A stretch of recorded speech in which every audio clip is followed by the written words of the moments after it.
Everyone, कैसे हैं सारे ज़रूर बताइएगा। मैं हूँ आप लोगों की माउंटेन फेरी और जो आज की वीडियो होगी, मैं वीडियो में आप लोगों को दिखाने वाली हूँ कि यहाँ पर हम नए-नए पौधे लगाए जा रहे हैं आजकल और पेड़ों की तोलियाँ बनाए जा रहे हैं, एप्पल के जो पेड़ हैं। तो आज का जो व्लॉग है वो मेनली किसान भाई, बागवान भाइयों के लिए ही रहेगा। तो ज़्यादा देरी न करते हुए करते हैं वीडियो को शुरू। चलिए।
सभी किसान भाइयों को मेरा नमस्कार। अब हमारा कार्य शुरू हो गया, बगीचों में पौधे लगाना, तौलिया करना, खाद देना और स्प्रे करना। तो पहले ऐसा होता था, जब तौलिया ये गड्ढे खोदते थे तो जब्बल और बेलचा फरुआ से ही काम चलता था। अब इतना टेक्नोलॉजी बढ़ गया, 2 दिन में काम होता था वो 2 घंटे में ख़त्म हो जाता है। तो ये अर्थ रोगर जो मशीन निकाला हुआ है, तो इसके ज़रिए बहुत सहूलियत हो गया है। तो अर्थ रोगर को चलाने का भी तरीका होना चाहिए, और जैसा बड़ा गड्ढा बनाना है तो फिर उसको 3-4 जगह से हॉल करना पड़ता है, तो बेलचे से फिर मिट्टी आराम से निकल जाता है।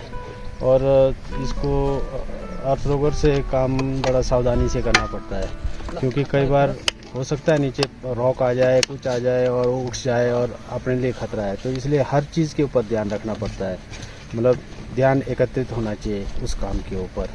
अच्छा, तो दूसरी बात ये है कि भाई ये जो पौधे हैं, ये पौधे मेरा अर्ली रेड वन है, क्योंकि इसको सीडिंग पे तैयार किया है हमने। 3 साल हमने नर्सरी में रखा, अब हमने अब उखाड़ दिया। अब इसको अलग अलग करके इसको, ये जो रॉयल के पेड़ है ये 20-25 फीट के डिस्टेंस पे लगाया था पहले हमने, अब इसके बीच में लगा रहे हैं हम लोग इसको, अर्ली रेड वन को। अब हमारा अगला कार्य जो है, तो अब तौलिया का भी चला हुआ है साथ में, तो फिर खाद भी चलेगा, पानी फिर चलेगा। अगर बारिश नहीं हुआ तो फिर पानी डालना पड़ेगा। तो अब इस तरह अब बागवानी फिर वर्ष 2022 का शुरू हो गया हुआ। जब हम पौधे को जब गड्ढे में गाड़ना शुरू करते हैं, लगाना शुरू करते हैं मतलब, तो इस चीज़ का ध्यान रखना चाहिए कि जो कलम हुआ है उससे हमारा मिट्टी लेवल से 4 इंच, कम से कम 4 इंच, वैसे तो 6 इंच होना चाहिए, कम से कम 4 इंच तो ऊपर होना ही चाहिए। और जब ये जो बड़े पौधे लगाते हैं, इस चीज़ को ध्यान रखना चाहिए कि थोड़ा मिट्टी डालेंगे फिर दबाएंगे, थोड़ा मिट्टी डालेंगे फिर दबाएंगे, फिर थोड़ा मिट्टी डालेंगे फिर दबाएंगे। उसका कारण ये है कि भाई नीचे हमारे जड़ों में हवा ना लगे। अगर हवा घुस गया तो पेड़ सूख जाएगा, फिर नहीं बच पाते ये बड़े पेड़ जो 3 साल के पौधे हैं ये।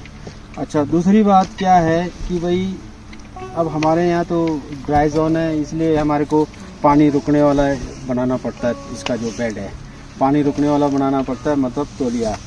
लेकिन नीचे बरसाती एरिया में पानी रुकना नहीं चाहिए, वो बाहर जाना चाहिए, नहीं तो जड़ सड़ जाता है पानी रुकने से। तो ये मेन ये चीज़ें ध्यान रखने का है। और दूसरी बात ये है कि भाई हमारा कलम से ये जो शाखाएं हैं, अब ये जैसे 2 शाखाएं हैं, और ये बहुत नीचे है, इसको हमारे को उड़ाना पड़ेगा, ये नहीं रखना पड़ेगा, ये रखना पड़ेगा हमारे को, ये रखना पड़ेगा और ये रखना पड़ेगा और इन दोनों को उड़ाना पड़ेगा, इसको भी उड़ाना पड़ेगा और इसको यहाँ से और यहाँ से। अब दूसरे शाखा इधर से निकलेगा, इधर से निकलेगा और ये नीचे जो है हम काम हमारे को जैसा अब टिलर आएगा तौलिया बनाने के लिए, तो टिलर के साथ आदमी को घूमने के लिए पूरा चाहिए, इसमें तौलिया खोदने के लिए भी चाहिए, खाद डालने के लिए। तो हर बात से जो है ये नीचे मतलब इतना मतलब कलम से ऊपर 18-19 इंच से नीचे टहनियाँ रखना नीचे। ये जो स्टेम प्लांटेशन कर रहे हैं इसकी हाइट है ये 8.5 के आसपास है, ये 8,500 की हाइट है। और वैसे हमने रूट स्टॉक भी डाला हुआ है इसमें, क्योंकि 111 लगाया है, एमला 111। ये देखो अब इसमें पिछली बार भी फ्रूट आया था, इस बार भी अब फिर आ रहा है फ्रूट। ये बीच बीच में एमला 111 भी है। तो गाइज़ ये जो बगीचा है जहाँ मैं सोलो ट्रिप के लिए आई थी हमारे तालंगपी में, सबसे ऊपर वाला बगीचा जो बिल्कुल जंगल के साथ है। तो यहाँ पर लगाए जा रहे हैं नए पौधे एप्पल के, देखिए। और सारी जानकारी आपको पापा ने दी, किस तरीके से लगाते हैं, क्या करते हैं। और स्नो को भी लेके आई मैं साथ में यहाँ पर, ताकि स्नो थोड़ा बहुत बर्फ़ खेले। लेकिन यहाँ पर गर्मी इतनी हो गई है कि बर्फ़ पिघल गई। हालांकि मार्च महीने में तो इस यहाँ पर बर्फ़ होता था, लेकिन अब पिघल गया। बट थोड़ा सा टुकड़ा बचा है वहाँ बर्फ़ का। तो स्नो और जैकी बहुत ज़्यादा इंजॉय कर रहे हैं, मैं आप लोगों को ले चलती हूँ वहाँ पर।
गाइस लगता है जैकी और स्नो भी यहाँ पर तौलिया बना रहे हैं।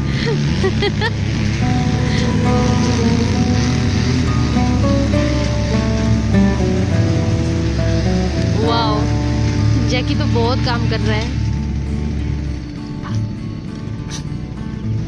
स्नो भी हेल्प कर रहा है।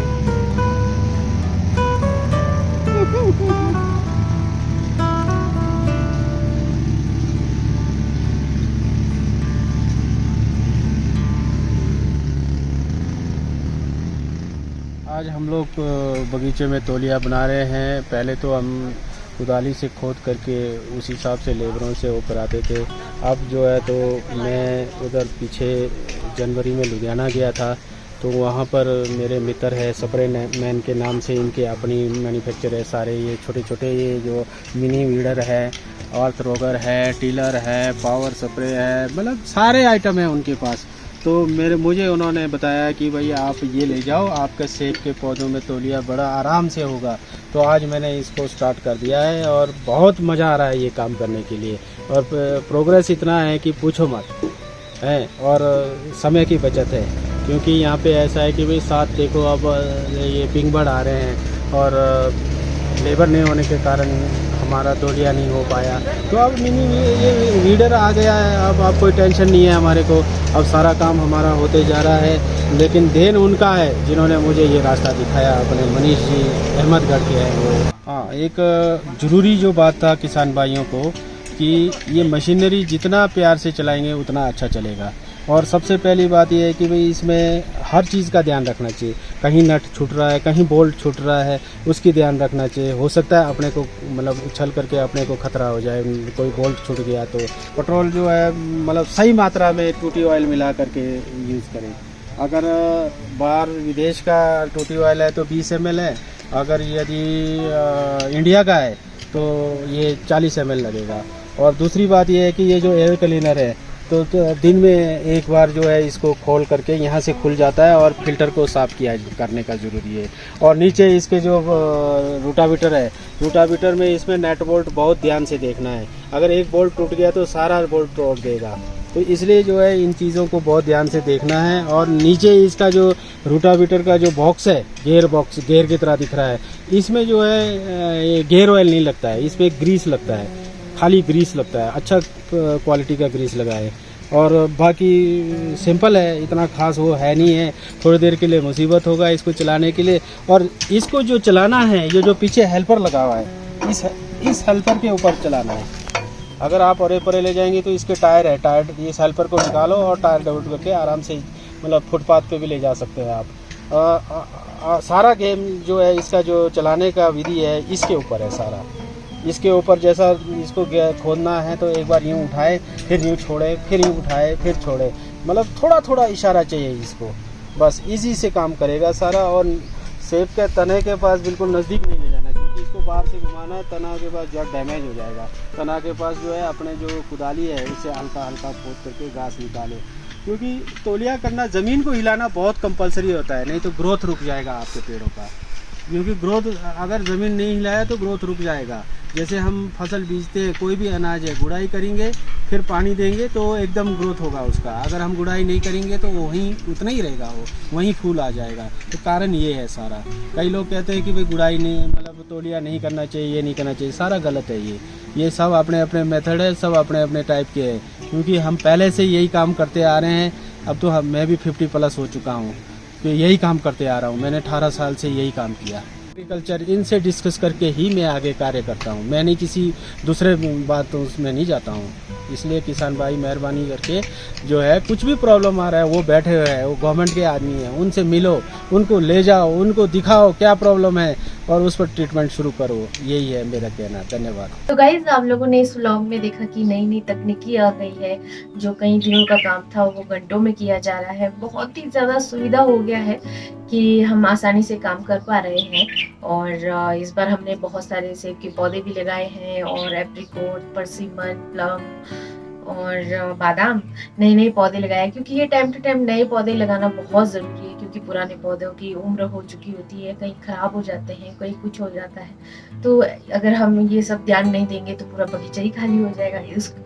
तो उस वजह से तो नए नए पौधे भी लगाते रहना पड़ता है। बागवान भाई, किसान भाइयों को अगर कुछ भी पूछना है तो आप कमेंट करके पूछ सकते हैं, और मैं वैसे भी सारे कमेंट्स पढ़ती हूँ और जवाब देती हूँ।